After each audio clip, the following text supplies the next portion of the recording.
This is Galaxy News Hour live. सुकुम्बासीका समस्या समाधान नगर्ने बरु त्यसैलाई अन्त्यहीन राजनीतिक हतियार मात्र बनाइराख्ने प्रवृत्तिले देशभर यो मुद्दा जटिल र बोझिलो बन्दैछ। सित्तैमा जग्गा दिने लालसा बाडेर मतदाता आकर्षित गर्ने र सहर तथा राजमार्ग छेउका महँगा क्षेत्रमा जग्गा कब्जा गर्ने होड समस्या बढाउने अर्को कारक बनेको छ। यसले निकै लामो समयदेखिको विभेदको घाउ बढाउने मात्र काम गरेको छैन, रूपन्देहीको मोतीपुरमा जस्तै देशका अन्य भागमा पनि बारम्बार हिंस्रक झडप र मानवीय क्षतिसम्मको अवस्थामा पुर्याइदिएको छ। समयमै मुद्दा सम्बोधन नगर्ने राज्य, समस्यामा मिलेर समाधान नखोज्ने र आफ्नो मताधार सुरक्षाको दाउ मात्र हेर्ने नेता अनि नेताकै पछि लागेर जस्तो सुकै आश्वासनलाई पत्याउने कार्यकर्ताले नचेतेसम्म यो समस्या समाधान हुने देखिँदैन।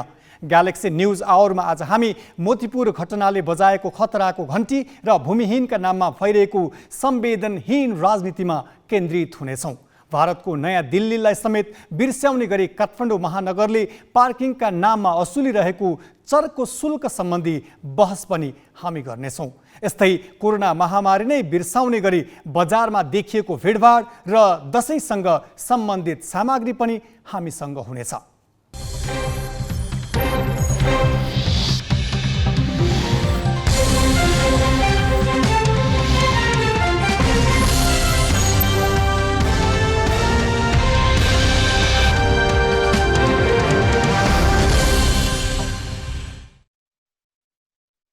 यो हो ग्यालेक्सी न्यूज आवर। सही सूचना र प्रश्न विश्लेषण सहित उपस्थित भएका छौँ। अब हेडलाइन्स।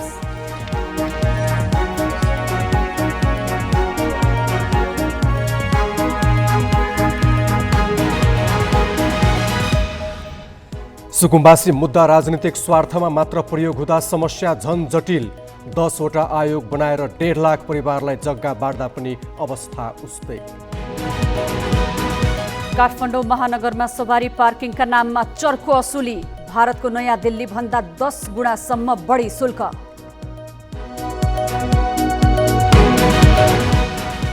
कोरोना महामारीको व्यवस्था गर्दै बजारमा दशैंका लागि किनमेल गर्नेको भिड, काठमाडौँबाट 5 दिनमा 6 लाख भन्दा बढी बाहिरिए। अर्थशास्त्रतर्फको नोबेल पुरस्कार 3 अर्थशास्त्रीलाई अर्थनीति र अन्य कार्यक्रमको अन्तर सम्बन्धबारे अनुसन्धान गर्ने विद्यार्थी पुरस्कृत। र राष्ट्रिय क्रिकेट टिमका leg spinner Sandeep Lamichhane ICC player of the month घोषित, महिलातर्फ इङ्ल्यान्डकी कप्तान हेदर नाइट विजेता।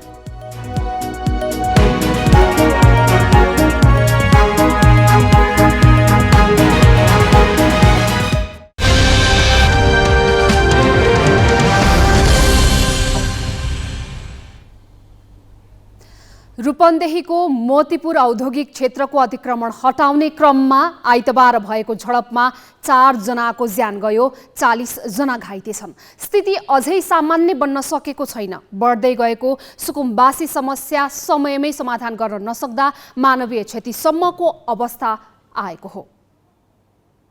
जुन ढङ्गले त्यहाँ अतिक्रमणको प्रयास भइरहेको छ, यो अतिक्रमणको प्रयास प्रति सरकार जुन ढङ्गले मुखदर्शक बनिरहेको छ, यो चिन्ताको कुरा हो। म भन्न चाहन्छु, सरकार मुखदर्शक भएर नबसोस्। उनले भाषण गरेको भोलिपल्टै रूपन्देहीको रानीगञ्ज रणमैदान बन्यो।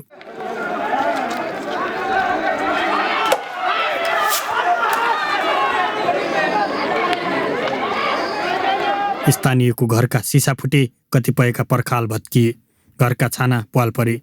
आइतबार दिनभर जस्तो तनावग्रस्त देखिएको मोतीपुर औद्योगिक क्षेत्रसहित मगरघाट, रानीगञ्ज, हरिहरपुरदेखि अमलुवा लगायतका गाउँ बस्तीमा जग्गा कब्जा गर्न आएकाहरू तितरबितर हुँदा स्थानीयलाई समेत असर पर्यो। खोल्न गएनन्, सब यहीँ छ भन्न पुरै ठुलो 3 तला घरमा झराम जुरुम सिसाले फुटाल्दैछन्।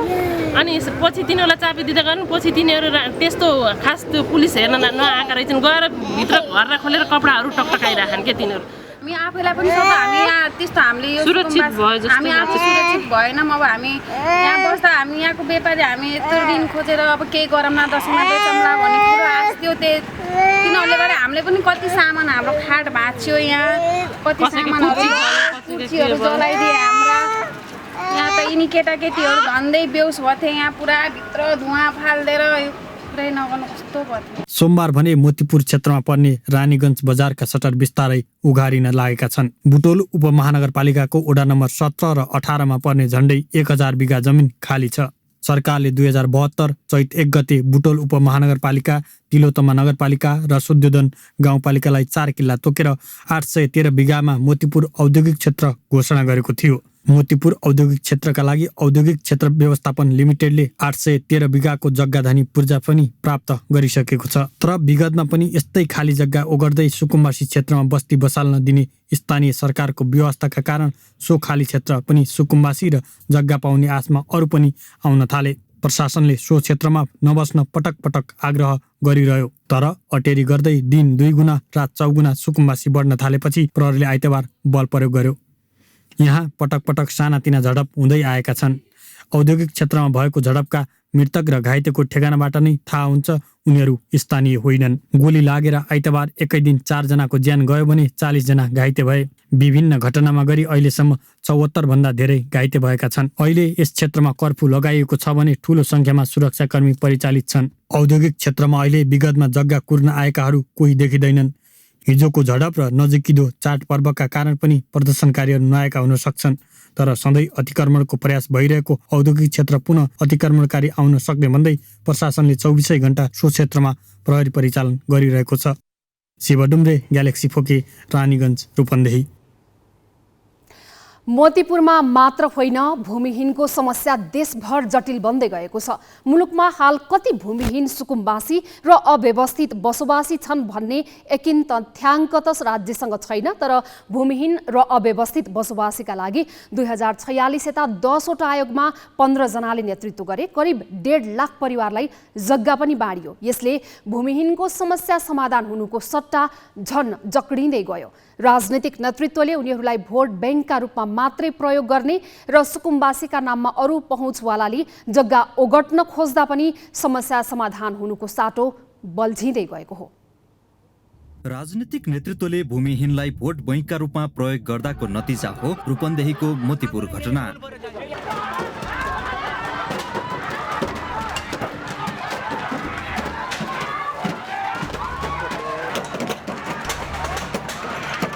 मोतीपुरमा पहिलादेखि बसिरहेका थोरै सुकुम्बासी थिए। त्यहाँ बस्ती बस्ने र सित्तैमा जग्गा पाइने हल्ला चलेपछि कपिलवस्तु, पाल्पा, नवलपरासी लगायतका जिल्लाका सुकुम्बासी र गैर सुकुम्बासी पनि ओइरिन थाले। जग्गाको आशा देखाएर राजनीतिक नेतृत्वले भोट बैंकका रूपमा प्रयोग गर्ने, मिलेर समाधान नगर्ने, एउटाले पहल गर्न खोजे अर्काले भाँजो हाल्ने र सत्तामा हुनेले राजनीतिक लाभ हेरी जग्गा वितरण गर्न खोज्ने प्रवृत्तिले मोतीपुरमा मात्र होइन देशभर यो समस्या जकडिँदै गएको छ। यो भूमिहीनहरू सुकुम्बासीहरूलाई एउटा प्रष्ट शिक्षा के दिनु पर्यो भन्दाखेरि गलत तरिकाबाट आफू भूमिहीन नभइकन यदि जग्गा दाबी गरेको रहेछ भने लिएको जति वर्ष पछाडि पनि थाहा पाएको दिनमा त्यो जग्गा खोसिन्छ र उल्टो उसँग भएका आफ्नो जग्गा पनि गुमाउनु पर्ने अवस्था आउँछ भन्ने कुराको हामीले चाहिँ एउटा जुन कानुनी प्रावधान हो त्यो बुझाउन नसकेर पनि यो समस्या अहिले भइरहेको छ। देशभर ठूलो संख्यामा रहेका भूमिहीन सुकुम्बासी र अव्यवस्थित बसोबासीका समस्या समाधान गर्न 2009 सालदेखि नै विभिन्न कालखण्डमा आयोगहरू नबनेका होइनन्। 2046 यता मात्रै 10 वटा आयोग बनिसकेका छन्। 2077 अघिका 8 वटा आयोगले 1,48,000 परिवारलाई जग्गा बाँडे पनि कसलाई दिएको भन्ने एकिन तथ्याङ्क नै छैन। 3 वर्षको समयावधि दिएर 2077 सालमा गठन भएको भूमि सम्बन्धी समस्या समाधान आयोग पनि राजनीतिक भकुण्डो बन्यो। गठन भएको 15 महिनामै विघटन भयो।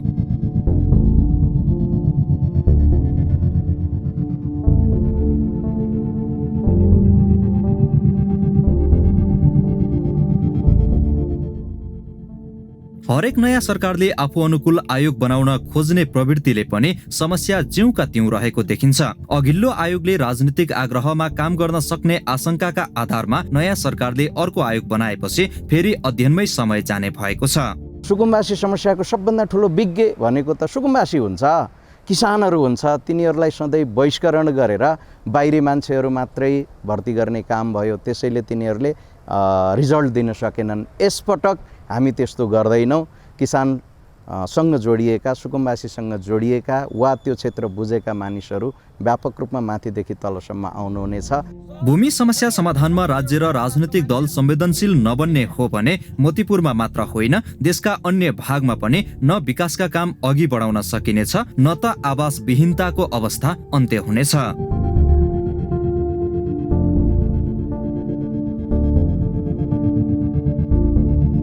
भूमिहीन सुकुम्बासीका समस्या समाधान गर्नका लागि नेपाली कांग्रेस नेतृत्वको तत्कालीन सरकारले 2009 सालमा नारदमुनि थुलुङको नेतृत्वमा आयोग बनाएको थियो।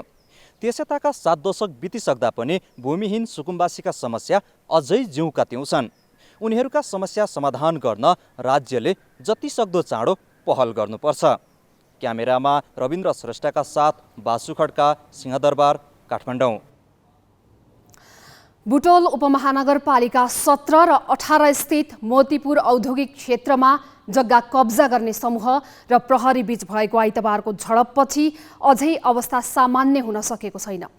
विकास र सुकुम्बासीका नाममा राजनीतिक स्वार्थ हावी हुँदा मोतीपुर क्षेत्र पटक पटक रणमैदान बन्ने गरेको छ। सर्वसाधारणको ज्यान नै जाने गरी झडप हुँदै आए पनि त्यसको समाधानमा प्रदेश सरकारले ध्यान दिएको छ, न त सङ्घीय सरकारले नै चासो राखेको छ। यही विषयमा कुरा गर्न हामीसँग सम्पर्कमा हुनुहुन्छ लुम्बिनी प्रदेशका आन्तरिक मामिला मन्त्री तिलकराम शर्मा। तिलकरामजी नमस्ते। हजुर हजुर नमस्कार। अब त्यहाँको समस्या, त्यहाँको विवाद र दोषी को भन्ने विषयमा प्रश्न गर्नुभन्दा अगाडि त्यहाँको स्थानीय प्रहरीले हिजो जुन सशस्त्र प्रहरीले गोली चलाउने अवस्था आयो त्यसलाई स्पष्ट दिँदै गर्दाखेरि अरू सबै विकल्प बन्द भएपछि गोली चलायौँ भनेर भन्यो। यसमा स्थानीय सरकार के भन्छ? त्यहाँबाट सुरु गर्छु सर। अब यस्तो छ, अब यहाँ कस्तो देखिन्छ भन्दाखेरि अब घाइते, अब दुवैतिरको चाहिँ अब ठुलै घाइते देखिन्छ। सङ्ख्या प्रहरीको सङ्ख्या पनि निकै ठुलो घाइते, 2 जना गम्भीर अवस्थामा रहेको र हेलिकप्टरबाट काठमाडौँ लगेको स्थिति छ। अब सर्वसाधारणतिर नि अब त्यो 4 जनाको मृत्यु भइहाल्यो, अरू घाइते 3 जना चाहिँ सिरियस भएको कुराहरू छ। त्यसो हुँदाखेरि जुन घटना घट्यो अत्यन्तै दुःखद घटना घट्यो। यो अलि अगाडिदेखि नै पहिलेदेखि नै त्यहाँ चाहिँ अब सर्वसाधारणहरू बस्न खोजेको कुराहरू आइसकेपछि, सुकुम्बासीहरू बस्न खोजेको कुरा आइसकेपछि त्यो पहिलेदेखि त औद्योगिक क्षेत्रकै उसमा भएको जग्गा भइहाल्यो। केही मान्छेहरू पहिलेदेखि बसिराखेका मान्छेहरू किन्दैछन्। त्यो स्थितिमा सशस्त्र प्रहरीले पहिलेदेखि ड्युटी दिइराखेको स्थिति रहेछ त्यहाँ। र अब यही भदौको चाहिँ 28 गतेतिर आएर त त्यहाँ निषेधाज्ञा नै लागू गरे रहेछ क्षेत्र भनेर भने रहेछ। त्यो खालको स्थिति रहेछ। त्यो हुँदाहुँदै नै अब हिजो यसपाटि जुन खालको स्थिति भयो, घटना घट्यो, अत्यन्तै दुःखद खालको घटना भयो।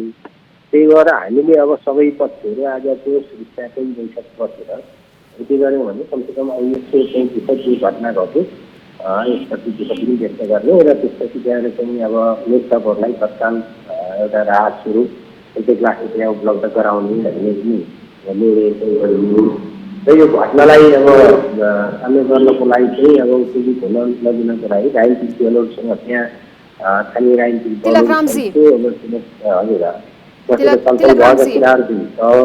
त्यसलाई अझ अगाडि बढाउने भन्ने हाम्रो कुरो चाहिँ भयो। त्यस्तै गरेर अहिले हामीसँग समय पनि कम छ, छोटकरीमा ठ्याक्कै उत्तर चाहन्छु म यहाँको। जस्तो अब अहिले चाहिँ यो समस्या आइतबार मात्रै ठ्याक्कै भएको पनि होइन, अचानक उब्जिएको झडप पनि होइन। आइतबार भन्दा 3 दिन अगाडिबाट त्यहाँ लगातार झडपको अवस्था बनिरहेको थियो र प्रहरीले त्यहाँ जग्गा कब्जा गर्न आउनेहरूलाई लखेटिरहेको अवस्था थियो। अब यो अवस्था हुँदाहुँदै पनि यहाँहरूले यस किसिमले 40 घाइते हुनुहुन्छ, 4 जनाको त ज्यान नै गएको छ। अब अहिले उहाँहरूलाई क्षतिपूर्ति दिने कुरा गर्नुभन्दा पनि यसको दीर्घ समाधानको बारेमा चाहिँ यहाँहरूले समयमै किन ध्यान दिनु भएन? एकदम अब यही समस्या, यही सुकुम्बासीका समस्या, भूमिहीनकै समस्या समाधान गर्नुपर्छ भनेर राज्यले कानुनी पनि व्यवस्था गर्यो। तर यो काम छिटो गराउनु पर्ने काममा अलिकति ढिलो भयो। यो चाहिँ निश्चित रूपमा त्यसले गर्दाखेरि पनि यो खालका घटनाहरू घटिराखेका स्थिति छ।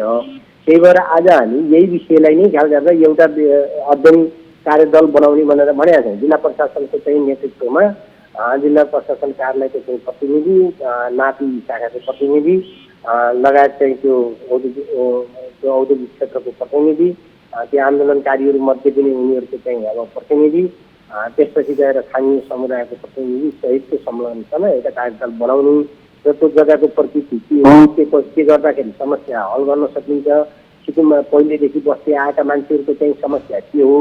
अब स्थानीय सरकार तिलकरामजी स्थानीय सरकार चुकेकै हो यो मामिलामा, किनभने यहाँहरूले त्यहाँनेरि शिलान्यास गर्दै गर्दाखेरि करिब 7 महिना अगाडि नै त्यहाँ रहेका सुकुम्बासीहरूलाई स्थानान्तरण गर्छौँ भनेर प्रतिबद्धता जनाउनु भएको थियो। 7 महिनाको अवधिमा त्यस सम्बन्धी कुनै पनि कदम यहाँहरूले लिएको देखिएको छैन। त्यसमाथि पनि सुकुम्बासीको समस्या जिउका तिउ छ। गैर सुकुम्बासीहरू अहिले सुन्नुहोस्, एकछिन के छ भने यो झडप अहिले जे भएको छ, प्रायः जति घाइते भएका मान्छेहरू बाहिरबाट, त्यो ठाउँभन्दा स्थानीयभन्दा बाहिरबाट आएका मान्छेहरू भन्ने देखिएको छ। उनीहरूको चाहिँ अब त्यो ठेगानाको हिसाबले एउटा त्यो बाहिरबाट मान्छेहरू त्यहाँ आएका छन्, अब त्यहाँ अलिकति कब्जा गर्न सकिन्छ भन्ने कुराहरू राम्रो ठाउँमा भन्ने उद्देश्य पनि होला, या त्यहाँ अब मान्छेका विभिन्न खालका इन्ट्रेस्टहरू होला, कुन इन्ट्रेस्टहरू त्यहाँ चाहिँ प्रयोग भए त्यो अर्को कुरा हो।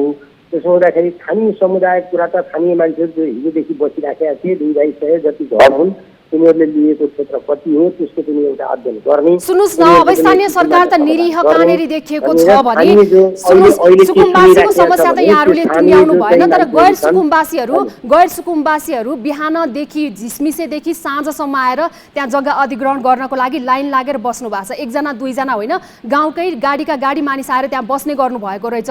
पुलिस लगाएर धपाउनु त समस्याको समाधान थिएन। यतिका समय के हेरेर बस्नु भएको थियो? होइन, त्यही त मैले भनिहालेँ नि त, यो कुरा चाहिँ के स्थानीय समुदाय भन्दा पनि त्यही अब विभिन्न किसिमबाट इन्ट्रेस्ट राख्ने मान्छेहरू त्यहाँ प्रभावित भएको देखिन्छ। यही कुरालाई मध्यनजर गरेर स्थानीय प्रशासनले हिजोमाथि राजनीतिक दलहरूको, नागरिक समाज सहितको एउटा बैठक गरेछ। त्यसपछि अरू थप आज पनि राजनीतिक दलहरू उनीहरूसँगको चाहिँ एउटा बैठक भएको कुराहरू छ। अब आज यद्यपि स्थिति त्यस्तो छैन, अलि सामान्य नै छ आज स्थिति। अब त्यही भएर प्रदेश सरकारले घाइतेहरूको उपचारको कुरालाई पनि हुन्छ, हामी यति मात्रै तपाईँको स्पष्ट प्रतिबद्धता यति मात्रै चाहन्छौँ। जुन किसिमको दुःखद घटना आइतबार जुन एउटा दुर्भाग्यपूर्ण स्थिति हामीले बेहोरेका छौँ, जुन नियति बेहोरेका छौँ, यो समस्यालाई दीर्घकालीन रूपमा समाधान गर्नको लागि यहाँहरूले कार्यदल बनाउने र त्यत्तिकै छोड्ने मात्रै नहोस्, यो प्रतिबद्धता चाहिँ तपाईँले जनाइदिनुहोस् भन्ने अपेक्षा म गर्छु। धन्यवाद यहाँलाई। एकदम धन्यवाद। त्यो कार्यदल हामीले जो बनाउने भनेका छौँ यसले चाहिँ सुझाव दिन्छ। त्यही आधारमा यो किन यो सङ्घीय सरकारसँग पनि जोडिएको इस्यु हो, भूमिको प्रश्न तिनटै सरकारसँग जोडिन्छ। त्यसो हुँदाखेरि यो सङ्घीय सरकारसँग पनि छलफल गरेर यो समस्यालाई हल गर्नुपर्छ भन्नेमा हामी छौँ। हामीसँग यतिखेर लुम्बिनीका आन्तरिक मामिला मन्त्री तिलकराम शर्मा जोडिनु भएको थियो। हिजो मात्रै स्थानीय सुकुम्बासी र गैर सुकुम्बासीले त्यहाँनेरि जुन जग्गा कब्जा गर्दै गरेको अवस्था र केही समय यताबाट लगातार प्रहरी र सुकुम्बासी गैर सुकुम्बासी बीचको झडपले अचानक ठुलो रूप लियो र हिजो 4 जनाको मृत्यु र 40 जना घाइते भएका छन्। स्थानीय र प्रहरी दुवै तर्फबाट घाइते भएका छन् र मृत्यु हुनेहरूलाई क्षतिपूर्ति लगायतका कुराहरू प्रक्रियाहरू गरिरहेको जानकारी हामीले पाएका छौँ उहाँ मार्फत। सक्छौँ समस्या समाधान गरौँ, सक्दैनौँ अरूका समस्यालाई आफ्नो दुनो सोझ्याउन काम नगरौँ, अव्यावहारिक आश्वासन पनि नबाडौँ। यो प्रवृत्ति रोकिएन भने हिजो मोतीपुरमा देखिएको अशान्ति जुनसुकै बेला देशका कुनै पनि भागमा विस्फोटक रूपमा प्रकट हुन सक्नेछ। यो प्रसङ्ग अहिलेलाई यति नै।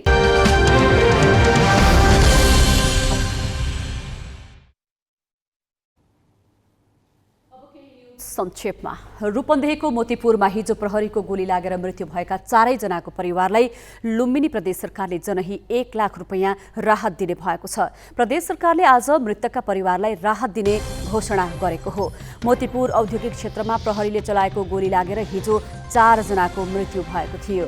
झडपमा 30 प्रहरी र 10 जना प्रदर्शनकारी घाइते भएका थिए। घाइतेको युनिभर्सल मेडिकल कलेज भैरहमा उपचार भइरहेको छ। मोतीपुर औद्योगिक क्षेत्रमा हिजोदेखि जारी कर्फ्यू आज पनि जारी छ। बुटवलको रानीगञ्ज नजिकै रहेको मोतीपुर औद्योगिक क्षेत्र निर्माणका लागि छुट्याइएको मोतीपुर औद्योगिक करिडोरको करिब 813 बिघा जग्गा लामो समयदेखि सुकुम्बासीले कब्जा गर्दै आएका छन्। अटेर गरी सोही क्षेत्र कब्जा गरिरहेका सुकुम्बासी र प्रहरीबीच यसअघि पनि पटक पटक झडप हुने गरेको छ। प्रमुख प्रतिपक्षी नेकपा एमाले रूपन्देहीको मोतीपुर घटनामा गृहमन्त्री बालकृष्ण खाँडको राजीनामा मागेको छ।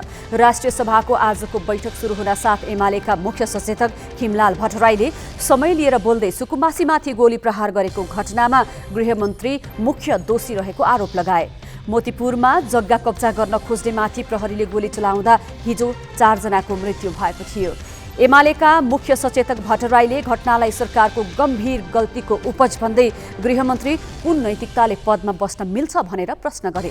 एमाले राष्ट्रिय सभामा अवरोध भने कायमै राखेको छ। एमालेको अवरोधका बीच अध्यक्ष गणेश तिमिल सिन्हाले बैठक सञ्चालन गरेका थिए। उनले मन्त्री परिषद विस्तार सम्बन्धी राष्ट्रपति कार्यालयको पत्र पढेर सुनाएका थिए। कास्कीको नयाँ पुलबाट घान्द्रुक जाँदै गरेको जीप कलडाँडा भिरमा दुर्घटना हुँदा 8 जनाको मृत्यु भएको छ। 1 जना घाइते भएका छन्। मृतकमध्ये 7 जना काठमाडौँबाट घान्द्रुक घुम्न गएका विद्यार्थी रहेको खुलेको छ। अर्का मृतक भने जीप चालक कास्की अन्नपूर्ण गाउँपालिकाका बासिन्दा हुन्। मृत्यु हुनेमा काठमाडौँको गोङ्गबु बस्ने 18 देखि 27 वर्षसम्मका रहेको प्रहरीले जनाएको छ। उनीहरूको शव पश्चिमाञ्चल क्षेत्रीय अस्पताल पोखरामा ल्याइएको छ। दुर्घटनामा घाइते 20 वर्षीय देविका घिसिङको जीवितै उद्धार गरिएको छ। घान्द्रुक जाने सडकको हुदु कलडाँडा भिर खण्डमा निकै बिग्रिएको छ।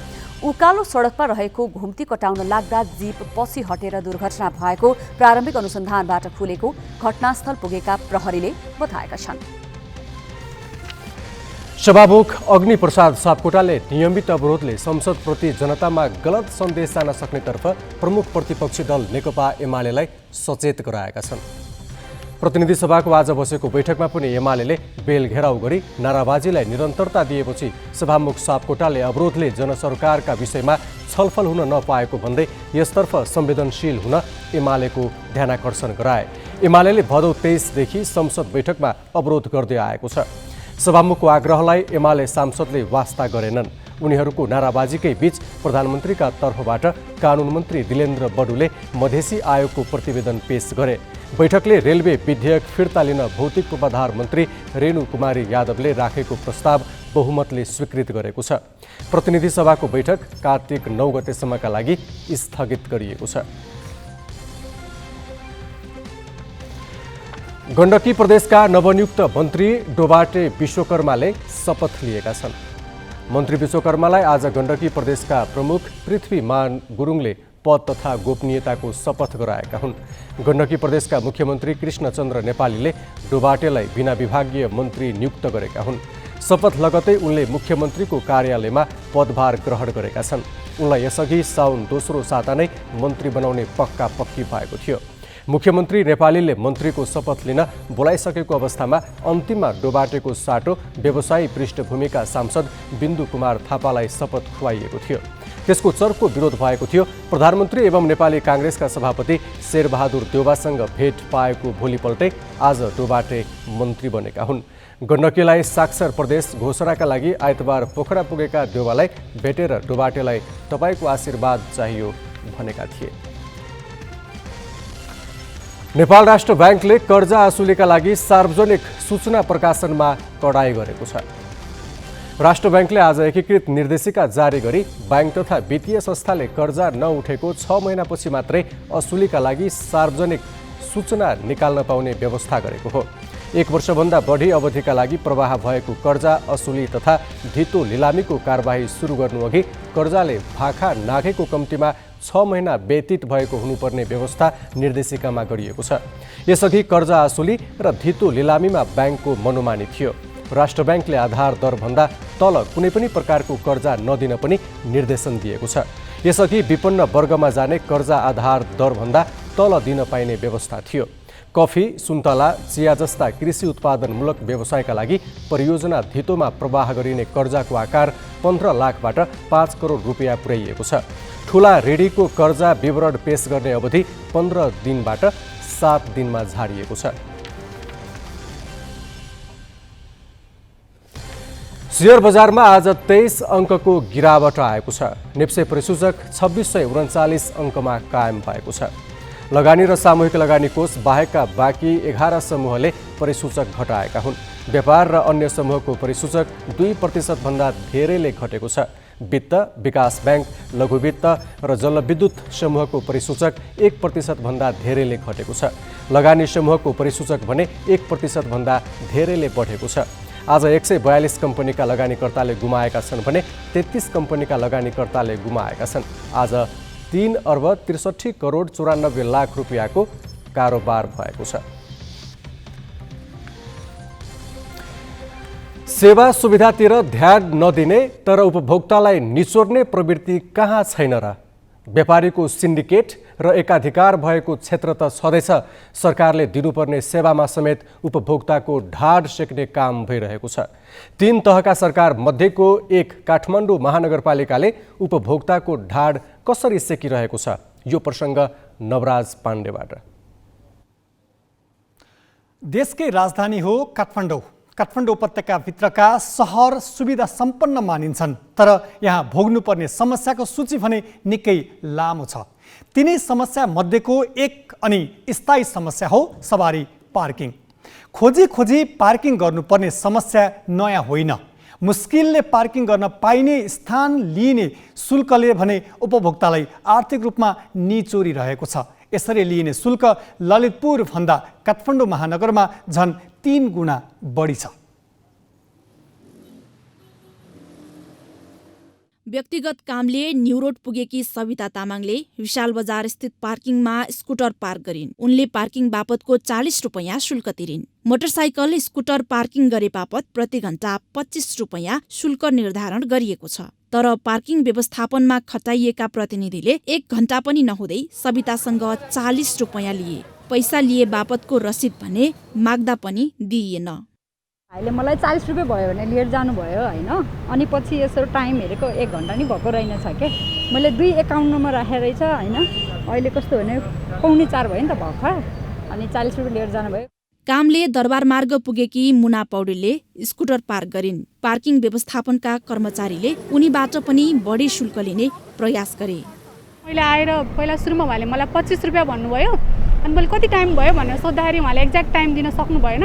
आधी घण्टा जस्तो भन्नुभयो। मैले आधी घण्टा त भएको छैन त भनेर भन्दाखेरि 20 रुपियाँ देऊ न त भन्नुभयो। अनि मैले फेरि आएर मैले बिल माग्दाखेरि उहाँले 15 रुपियाँ मात्र लिनुभयो के। यी अधिकांश पार्किङ स्थल काठमाडौँ महानगरपालिकाले वेल्स ट्रुली योर्स प्राइभेट लिमिटेडलाई ठेक्कामा दिएको हो। यो ललितपुर महानगरपालिका वडा नम्बर 3 ले सञ्चालन गरेको पार्किङ स्थल हो र यस क्षेत्रमा पार्किङ गरे बापत 2 पाङ्ग्रे सवारी साधनले प्रति घण्टा 10 रुपैयाँ तिरिरहेका छन् भने 4 पाङ्ग्रे सवारी साधनले प्रति घण्टा 30 रुपैयाँ तिर्नुपर्ने नियम छ। सरकारले आफैले निःशुल्क गर्नुपर्छ यस्तो ठाउँहरूमा। मेरो विचारमा त्यही लाग्छ। घण्टाको 10 रुपैयाँ तिर्नु भएको छ। तपाईँलाई यो महँगो सस्तो के लाग्यो? यो महँगै हो। घण्टाको 10 भने 3 घण्टा। अब सरकारले नै 3 घण्टा दुःख दिएर पनि अझ यहाँ पनि तिर्ने राम्रो होइन नि त्यो त। ललितपुरको पुल्चोक स्थित सशुल्क पार्किङ र काठमाडौँ महानगरपालिका स्थित खिचापोखरी न्यू रोड बीचको दूरी करिब 5 किलोमिटर मात्रै छ। तर नागरिकले भने पार्किङ गरे बापतको शुल्क ललितपुरमा भन्दा काठमाडौँमा 3 गुणा बढी तिर्नुपर्छ। यो मुलुककै संघीय राजधानी काठमाडौँको पनि सबैभन्दा व्यस्त बजार न्यू रोड बजार क्षेत्र हो। यसभित्र पार्किङ गरे बापत नागरिकले 2 पाङ्ग्रे सवारी साधनले प्रति घण्टा 25 रुपैयाँ तिरिराखेका छन् भने 4 पाङ्ग्रे सवारी साधनले प्रति घण्टा 80 रुपैयाँ तिरिराखेका छन्। एभ्रिडे आउनुपर्छ, इन्द्रचोक जानुपर्छ। यहाँ गाडी राख्दाखेरि अहिले राखेको पनि 2-2.5 घण्टा भइसक्यो कि सामानकै निम्ति लिएर आएको 2-2.5 घण्टा भइसक्यो। अब यहाँ पार्किङमा धेरै तिर्नुपर्छ। 1 घण्टा 37 मिनट राखेँ। यसको चार्ज चाहिँ मैले 50 रुपियाँ तिरेँ। यो के हो होइन? खासमा पर घण्टा 25 रुपियाँ भनेको छ। अब 50 रुपियाँ लियो। यो के हो? अब त्यो चाहिँ मैले बुझिनँ। पुल्चोकको पार्किङ ललितपुर महानगरपालिका वडा नम्बर 3 आफैले सञ्चालन गरेको हो। तर काठमाडौँ महानगरपालिकाले पार्किङको जिम्मा निजी क्षेत्रलाई ठेक्कामा दिएको छ। शुल्क बापत उठेको रकमको 20% मात्रै काठमाडौँ महानगरपालिकाले पाउँछ। बाँकी 80% ठेकेदार आफैले राख्छन्। हरेक दिन कामका लागि निस्कने नगरवासीले झेल्दै आएको पार्किङको झमेला कम गर्नतिर भने महानगरले यो रकमको सदुपयोग गरेको छैन। क्यामेरामा अजय हाकुजु र योगेश लामाका साथ शिखा श्रेष्ठ, ग्यालेक्सी 4K, काठमाडौँ। यो त भयो काठमाडौँ र ललितपुर महानगरको तुलना। अझ भारतको राजधानी दिल्लीसँग तुलना गर्ने हो भने त काठमाडौँको पार्किङ शुल्क झन्डै 10 गुणा बढी छ। काठमाडौँका सडकमा सवारी पार्क कहाँ गर्ने भन्ने तनाव त छँदैछ। त्यसमाथि पनि यहाँको पार्किङ शुल्क नजिकैको ललितपुर मात्रै होइन, भारतको राजधानी नयाँ दिल्लीको भन्दा पनि महँगो छ। दिल्ली र काठमाडौँको पार्किङ शुल्कको फरक बुझ्न एकैछिन यो सामग्री हेरौँ। यो दिल्ली नगर निगमको पार्किङ हो। यहाँ 1 घण्टा कार जीप पार गर्दा भाडु 40 अर्थात् नेपाली रुपैयाँ 64 पर्छ। 1 घण्टाभन्दा बढी भए प्रत्येक घण्टा भाडु 10 का दरले मात्रै थपिँदै जान्छ। तर त्यही 1 घण्टाका लागि काठमाडौँमा कार जीपले 80 रुपैयाँ तिर्नुपर्छ। त्योभन्दा बढी भए प्रत्येक घण्टा 80 रुपैयाँ जोडिँदै जान्छ। बाइक स्कुटरका हकमा दिल्लीमा 1 घण्टाका लागि भाडु 20 अर्थात् नेपाली 32 रुपैयाँ तिर्नुपर्छ भने त्यसभन्दा बढी भए प्रत्येक घण्टा भाडु 5 का दरले थपिँदै जान्छ। तर काठमाडौँमा त्यसको ठिक उल्टो छ। काठमाडौँमा 1 घण्टाका लागि बाइक स्कुटर पार्क गरेको 25 रुपैयाँ पर्छ र घण्टै पछि 25 रुपैयाँ जोडिँदै जान्छ। अझ दिल्ली मेट्रो रेलवेको पार्किङ त काठमाडौँको भन्दा 10 गुणा सस्तो छ। यहाँ भाडु 30 अर्थात् नेपाली 48 रुपैयाँ तिरे कार जीप 6 घण्टासम्म पार गर्न पाइन्छ। तर तपाईँले काठमाडौँमा 6 घण्टा कार जीप पार गर्नुभयो भने 480 रुपैयाँ तिर्नुपर्छ। बाइक स्कुटरका हकमा भाडु 15 अर्थात् नेपाली 24 रुपैयाँ तिरे 6 घण्टासम्म बाइक स्कुटर आनन्दले पार गर्न सकिन्छ। तर तपाईँले काठमाडौँमा 6 घण्टा बाइक स्कुटर पार गर्नको लागि 150 तिर्नुपर्छ, जुन दिल्लीको तुलनामा 6 गुणाले बढी हो। दिल्लीको भन्दा काठमाडौँको पार्किङ शुल्क महँगो रहेको कुरा त प्रमाणित नै भइसक्यो। जबकि नेपालीको प्रति व्यक्ति वार्षिक आय 1191 अमेरिकी डलर अर्थात् नेपाली 1,40,819 रुपैयाँ छ भने भारतीयको प्रति व्यक्ति आय 1,901 अमेरिकी डलर अर्थात् नेपाली 2,42,842 रुपैयाँ छ। यो झन्डै दोब्बरले बढी हो। समान सामाजिक परिवेश तर कमजोर आय भएको हामीले भारतीयले भन्दा बढी शुल्क तिर्नुपर्ने व्यवस्था अन्यायपूर्ण छ। आधुनिकीकरणसँगै देशका हरेक सहरमा सवारी पार्किङ प्रमुख समस्या बन्दै गएको छ। हरेक स्थानीय तह आफ्नो क्षेत्रका बासिन्दाको सहज जीवनयापनमा गम्भीर हुनुपर्ने हो। तर काठमाडौँ महानगरपालिकाले निजी क्षेत्रलाई जिम्मा लगाएर मनपरी असुल गर्न दिइरहेको छ र आफू रमिते बनेको छ। जुन किसिमको पार्किङ लगायत विभिन्न किसिमका अस्तव्यस्तता भद्रगोल कुरूप भएको छ, त्यसलाई सुन्दरता दिन नचाहनु नै उसको कमजोरी हो। त्यो चाहँदैन, किनकि त्यो नचाहनु भनेको उसका त्यो कार्यमा संलग्न व्यक्तिहरूलाई विभिन्न प्रत्यक्ष अप्रत्यक्ष रूपमा फाइदा भएको छ। त्यो आफूलाई प्राप्त भएको फाइदा गुमाउन चाहँदैन, त्यही भएर उसको इच्छा शक्ति नभएको। चाहने हो भने कुनै पनि गाह्रो छैन। महानगरपालिकाले 10 जना कर्मचारी चाहिँ सडकको चाहिँ पार्किङ व्यवस्थापन खटाउन सक्दैन, सक्छ नि। तर के छ भन्दा त्यहाँ महानगरभित्रका अधिकांश कर्मचारीहरू जो काम नपाएर बसेका व्यक्तिहरूलाई व्यवस्थापन गरेर खटाउन सक्छ, तर ऊ खटाउन चाहँदैन, किनकि ऊ नखटाए बापत आफ्नो स्वार्थ पुरा गरिएको छ। हुन त नागरिकलाई त्यतिकै लिया छ, त्यो शुल्क चाहिँ न्यूनीकरण चाहिँ न्यून चाहिँ आएको देखिन्छ। अनि धेरै छलफलपछि चाहिँ अब किनभने अब ठिक छ अब नागरिकहरूलाई पनि सुविधा र महानगरलाई पनि चाहिँ अब केही चाहिँ हुन्छ, आम्दानी आउँछ भने आखिर त हामीले चाहिँ यो आम्दानी त हामीले बाँध्ने त होइन। जो काठमाडौँ महानगरपालिका स्थानीय सरकार यत्रो ठुलो मात्रामा स्रोत साधन छ, उसले पार्किङ व्यवस्थित गर्न नसक्ने र जहिले पनि सीमित व्यवसाय र सीमित ठेकेदारको प्रभावमा पर्दाखेरिको परिणामस्वरूप नागरिकहरू के भयो त कहीँ 15 रुपैयाँ, कहीँ 25 रुपैयाँ, कहीँ 20 रुपैयाँ, कहीँ 30 रुपैयाँ, कहीँ चिट दिने, कहीँ नदिने, कहीँ एकदमै अव्यवस्थित हिसाबले राखिदिने। अब महानगरले चाहिँ टोटल्ली चाहिँ हामीले यसमा चाहिँ 1 पैसा पनि लगानी गरेका छैन। त्यो चाहिँ उहाँहरूकै लगानी हो सबै। उहाँहरूले नै सबै कुराहरू व्यवस्थापन गर्नुहुन्छ। हामीलाई चाहिँ त्यहाँको आम्दानी बापत 20% चाहिँ हाम्रो चाहिँ खातामा आउँछ। त रोए जस्तो गर, म कुटे जस्तो गर्छु भनेर अनि एक किसिमको मिलेमतो हो। मिलेमतोबाट कुनै व्यक्ति वा समूहलाई संस्थालाई अदृश्य रूपमा कुनै फाइदा भएको छ भने त ऊ त के चाहन्छ भन्दा मिलेमतो गर्न चाहन्छ। यसो मुख्य कुरा मिलेमतो हो। मिलेमतो भयो, इच्छा शक्ति पनि भएन र व्यवस्थित गर्न पनि चाहेन। कुनै पनि विदेशमा राजधानी जाँदाखेरि त्यो राजधानीमा एउटा राजधानी अथवा चाहिँ व्यवस्थित अथवा चाहिँ त्योमा शुल्क बढी जे पनि महँगै हुन्छ होइन महँगै हुन्छ। तपाईँ भनौँ न फ्रान्सको पेरिसमा जानुहोस् अरूभन्दा त्यहाँ महँगो छ। तपाईँको स्विजरल्यान्डको भनेको ललितपुरभन्दा काठमाडौँमा महँगो हुनु स्वाभाविक हो भन्नुहुन्छ? होइन होइन, महँगो भने त्यो चाहिँ अब चाहिँ अहिलेको आवश्यकता अनुसार त्यो ठाउँको विशेषता अनुसार चाहिँ हामीले त्यो मूल्य निर्धारण हुन्छ नि त होइन। मैले भन्नु खोजेको तपाईँको टेकु र टेकुमा त मैले भने टेकुमा त हामी खुल्ला पार्किङ गर्ने ठाउँ त दिएकै छ नि। त्यही न्यु रोडमै चाहिँ निःशुल्क किन नगर्ने त त्यसो भए? होइन होइन, अब निःशुल्क भन्ने पार्किङमा त हुँदैन। 73 स्थानमा त काठमाडौँले निःशुल्क पार्किङ गरेको छु भनेर त राम्रै गर्बिलो साथ भनिरहेको छ। होइन मैले भने निःशुल्क हुने ठाउँ आफ्नो ठाउँ होला, तर शुल्क लिने ठाउँ पनि होला। संसारमा अब तपाईँको सबभन्दा महँगो त जापान जस्तो लाग्छ मैले यो पार्किङको शुल्कमा होइन। कहीँ पनि चाहिँ जापानसँग नेपाल तुलना गर्न मिल्छ र? होइन, तुलना भन्दा पनि सबै ठाउँमा शुल्क लिया छ, निःशुल्क भन्ने चाहिँ हुँदैन। यदि आउँछ नागरिकलाई साँच्चै नै अप्ठ्यारो पर्छ भने अब हामी नागरिकको लागि काम गर्ने हो होइन। तपाईँले भने जस्तो साँच्चै अन्याय नै भयो, अप्ठ्यारो नै भयो भन्ने आयो भने त हामी पनि त्यसलाई चाहिँ तलमाथि त गर्न सकिहाल्छ नि, नसकिने भन्ने कुरो होइन। यो रेट नै चाहिँ अन्याय हुने रेट नै हामीले लाड्नुपर्छ भन्ने पनि छैन। त्यसलाई त हामीले चाहिँ मैले भने समायोजन गर्छौँ। ठिक छ, तपाईँहरू पनि छलफल चलाउनु यो विषयमा। सेवा बापत उचित शुल्क वा राजस्व लिनु स्वाभाविकै हो, तर त्यो औचित्यपूर्ण होस्। जुन सेवाका नाममा रकम उठाइएको हो त्यसको निश्चित अंश त्यसैको सुधार र पूर्वाधारमा खर्च होस्, तब पो तिर्नेलाई पनि सन्तोष हुन्छ। यो प्रसङ्ग पनि अहिलेलाई यति नै।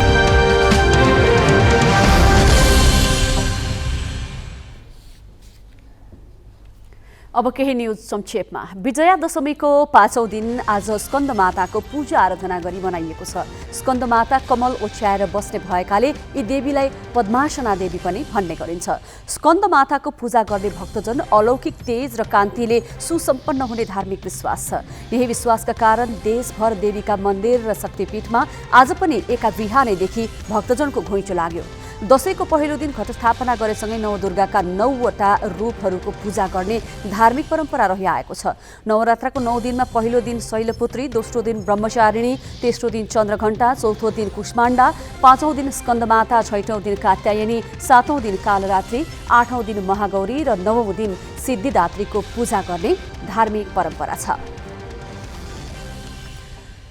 हरेक वर्ष चाहिँ यस वर्ष पनि बडा दशैंलाई लक्षित गरी खाद्य व्यवस्था तथा व्यापार कम्पनी लिमिटेडले खसी बोका बिक्री गरिरहेको छ। काठमाडौँ उपत्यकामा दशैंको बेला 45 देखि 50 हजार खसी बोका र च्याङ्राको माग हुन्छ, तर लिमिटेडले भने 2000 खसी बोका बिक्री थालेको हो।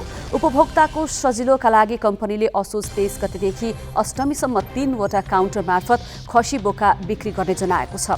हाल बजारमा 650 देखि 800 सम्म खसी बोका बिक्री भइरहेको छ।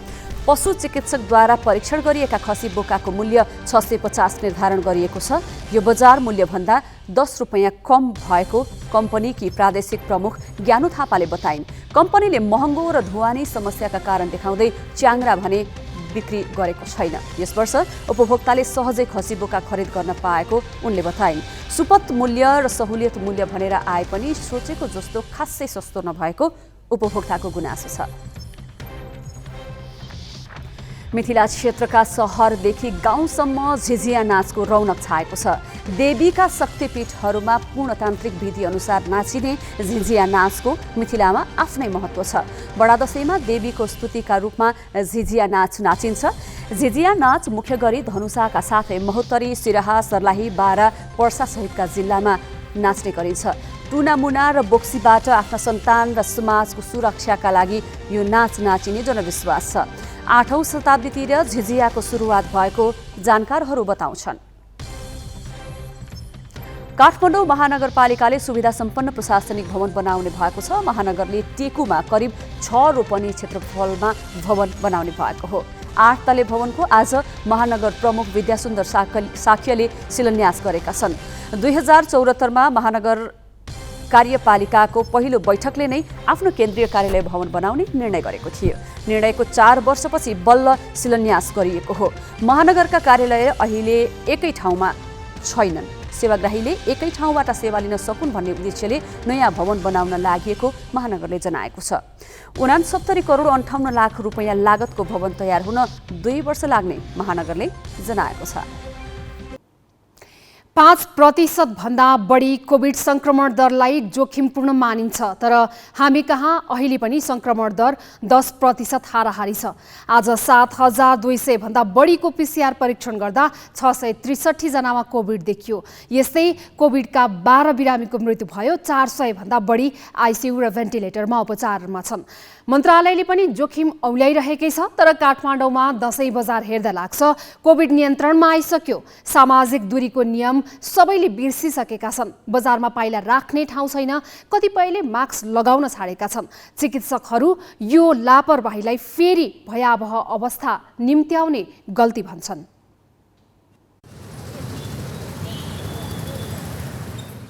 दशैंले छपक्क छोपिसकेको छ। यतिखेर काठमाडौँका मुख्य व्यापारिक स्थानहरूमा किनमेल गर्ने सर्वसाधारणहरूको चहलपहल बढेको छ। अघिल्लो साल दशैं उत्साहका साथ मनाउन नपाएका सर्वसाधारणहरू भने यतिखेर खुलेर उत्साहका साथ किनमेल गर्न बजारमा गइरहेको देखिन्छ।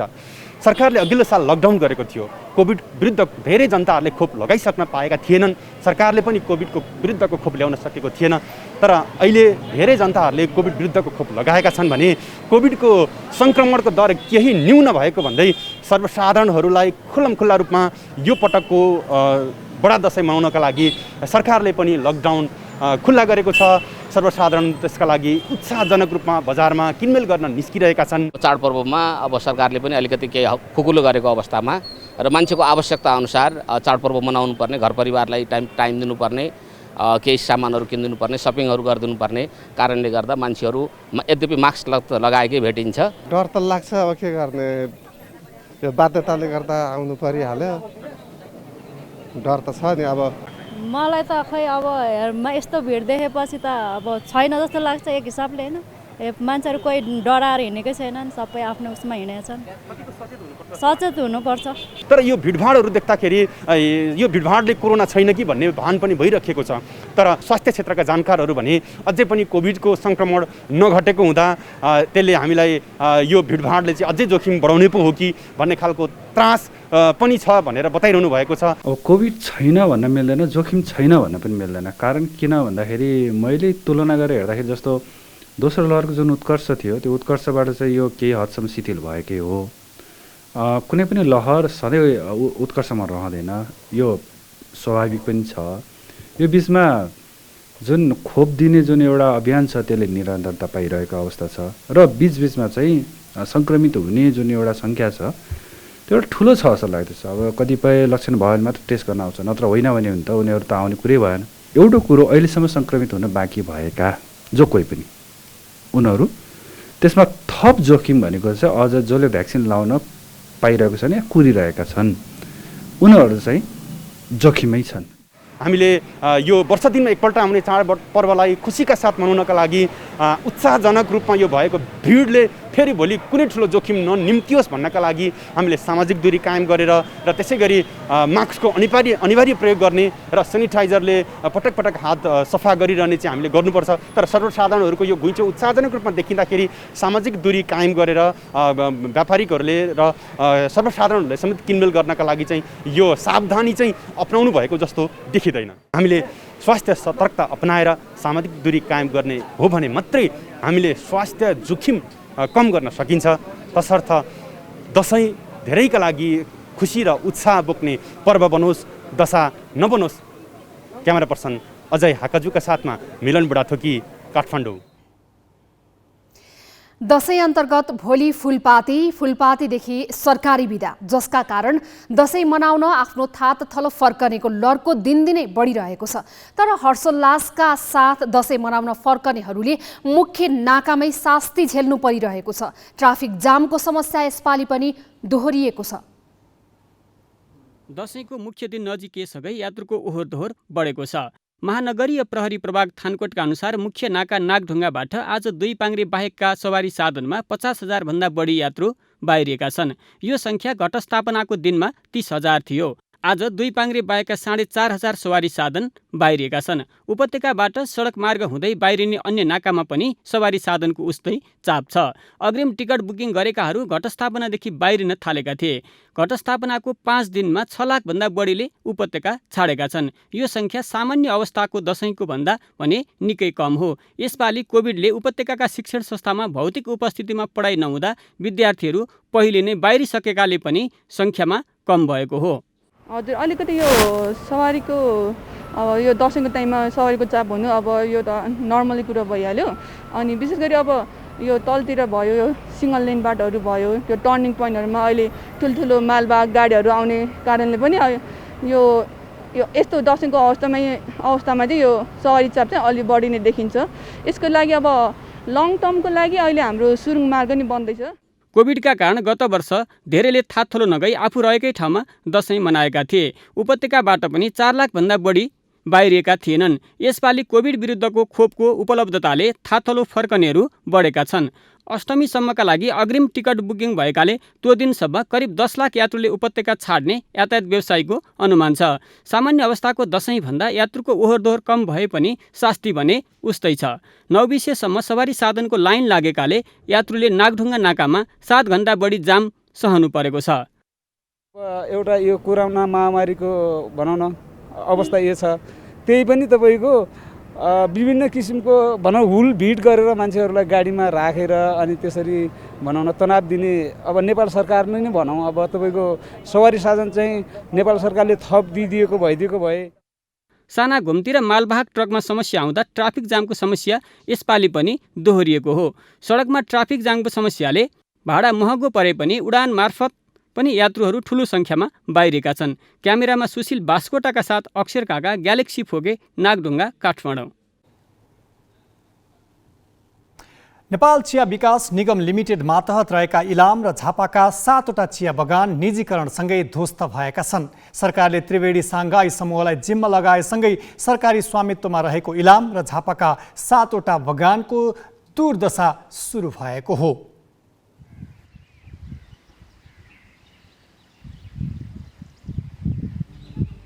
दुई 2057 सालमा सरकार र सुभाष चन्द्र साङ्घाईको त्रिवेणी साङ्घाई समूहबीच नेपाल चिया विकास निगम लिमिटेड 50 वर्षका लागि भाडामा दिने सम्झौता भयो।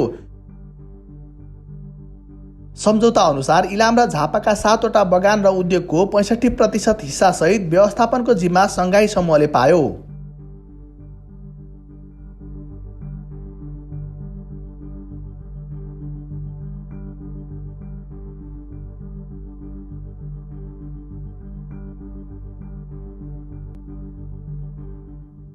सरकारी स्वामित्वमा रहेको निगमलाई निजीकरण गरेपछि चिया खेतीको विस्तारसँगै उत्पादनमा वृद्धि हुने अपेक्षा थियो, तर भयो उल्टो।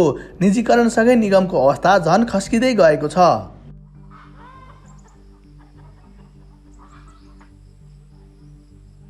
अहिले इलाम र झापाको चिया बगान अस्तित्व नै नामेट हुने अवस्थामा पुगेका छन्। इलामको पहिचान बनेको चिया बगान उजाड बन्दै गएको छ भने प्रशोधन उद्योग भग्नावशेषमा परिणत हुँदैछ। पत्ती चाल्ने उधार सटिङमा त थियो, त्यो पनि लगाएको छैन। ठुलो डायर थियो, डायर पनि लगाएको छैन। अनि चिम्नीमा हुन्छ नि सर, चिम्नी सबैलाई त्यो पनि छैन। माथि वायरिङ गर्नेहरू सबै टाटी पुरानो छ, मुखमुखी माल छ, सबै लगायो। इलामको माई नगरपालिकामा रहेको सोक्तिम चिया बगानको बिजोग छ। बगान उजाड बन्दै गएको छ भने ऐतिहासिक कारखाना खण्डहर बनेको छ। यहाँ चाहिँ कस्तो थियो भने मेसिनहरू चलाउँथे यहाँनिर, अनि के अरे सिटिसी थियो, घानी थियो, त्यो बोइलर मेसिन, त्यो ग्यारेन्टीको मेसिनहरू थियो, सर्टिङ मेसिनहरू सबै थियो। गाडीहरू लगे नि मेन्जरले नि देऊ देऊ भन्यो, त्यो बेनर्जी मेन्जरले, अनि लगे नि सबैजना। अब उनीहरूले नि देऊ देऊ भन्यो, अनि चिलिमकोट लग्यो। इलामकै चिलिमकोट बगानमा रबर खेती थालिएको छ। चिया प्रशोधन हुनुपर्ने ठाउँमा रबरको खोट पकाउन भट्टी बनाइएको छ। कन्याम चिया बगान दिन प्रतिदिन मासिँदै गएको छ। बगानका मजदुर र कर्मचारी कटौती गरिएका छन्। झापाका चिया बगानको अवस्था पनि उस्तै छ। झापामा निगम अन्तर्गत बर्ने, टोकला र बारादशी चिया बगान छन्। तीमध्ये टोकलाको प्रशोधन कारखाना सञ्चालनमा छ। अन्य 2 बगानका उपकरण र कारखाना भग्नावशेषमा परिणत भएका छन्। खास गरी उत्पादन तथा आय वृद्धिको अपेक्षासहित सरकारी सम्पत्तिमा निजी क्षेत्रको सहभागिता खोजिन्छ। तर इलाम र झापाका सुन्दर चिया बगान निजी क्षेत्रको सहभागितासँगै खण्डहर बन्दै गएका छन्। यसले सरकारी सम्पत्तिमाथि निजी क्षेत्रको ब्रह्मलुट मात्र देखाउँदैन, सम्पत्ति व्यवस्थापनमा निजी क्षेत्रको असक्षमता पनि पुष्टि गर्छ। इलामबाट गोपाल निरौला, झापाबाट नारायण अर्यालका साथ राजु पौडेल, प्रदेश नम्बर 1 ब्युरो। अब ग्यालेक्सी वेदर।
अहिलेलाई ग्यालेक्सी न्यूज आवर सकियो। नमस्ते।